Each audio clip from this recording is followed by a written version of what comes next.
இவர் அந்த மாதிரியான ஒரு ரிஸ்கியான ஒரு ஃபீல்டுக்குள்ளே காலடியை எடுத்து வைக்கிறார். அது எப்படி கொண்டு போக போகிறாருன்னு தெரியல. பெர்சனலாக அவர் லைஃப்பில் கொஞ்சம் இப்போ சிக்கலான நேரம் பார்த்தாலே இது ரொம்ப ஸ்ட்ரெஸ்ஸாக தான் இருக்கிறார் ஆள் பார்க்குறதுக்கு. பழைய பழைய ஜெயம் ரவியை நம்மளால் பார்க்க முடியல. அந்த அந்த ஃப்ரெஷ்னஸ்ஸு அந்த ஒரு சாஃப்டாக இல்லை அவர். ஏதோ ஒரு அழுத்தம் அவருக்கு பாவம் அவர் இருக்குது. இந்த மாதிரி சுச்சுவேஷனில் ப்ரொடக்ஷனுங்கிற ஒரு பெரிய ஒரு விஷயத்தையும் தலையில் தூக்கி போடுறாரு. அப்படிங்கும்போது எப்படி கொண்டு போய் சேர்க்க போகிறாருன்னு பார்க்கலாம். ப்ராஜெக்டில் நல்ல ப்ராஜெக்டாக வச்சிருக்கிறாரு.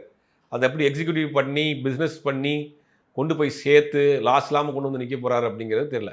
நிறையா ப்ரொடக்ஷன் ஸ்டைலில் சொல்லலாம். ஒருத்தர் சமீபத்தில் ஒரு இளம் ஹீரோ வச்சு ஒரு படம் எடுத்திருக்கிறாரு. 4.5 கோடி ரூபா பட்ஜெட்டில் ஆரம்பித்து அந்த படம் முடிக்கப்பட்டப்போ 9 கோடி ரூபா. அந்த படத்தை பிஸ்னஸ் பண்ண முடியல. 4.5 கோடி ரூபா கையில் இருந்து காசும் போயிடுச்சு. மிச்சம் 5 கோடி ரூபா வட்டிக்கு வாங்கியிருக்காரு.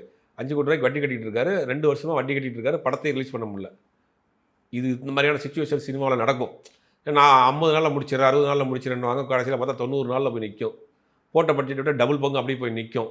அது அவங்கள சொல்லியும் குத்தம் கிடையாது. ஷூட்டிங் போவாங்க, மழை வந்துடும், வெயில் அடிச்சிடும், ஆர்டிஸ்ட் டேட் கிடைக்காது, ஷூட்டிங் கேன்சல் பண்ண வேண்டியதாக இருக்கும். இந்த ஷூட்டிங் எடுத்து பார்ப்பாங்க, நல்லா இருக்காது, திருப்பி ரீஷூட் பண்ணுவோம். இவ்வளோ சிக்கல் இருக்குது.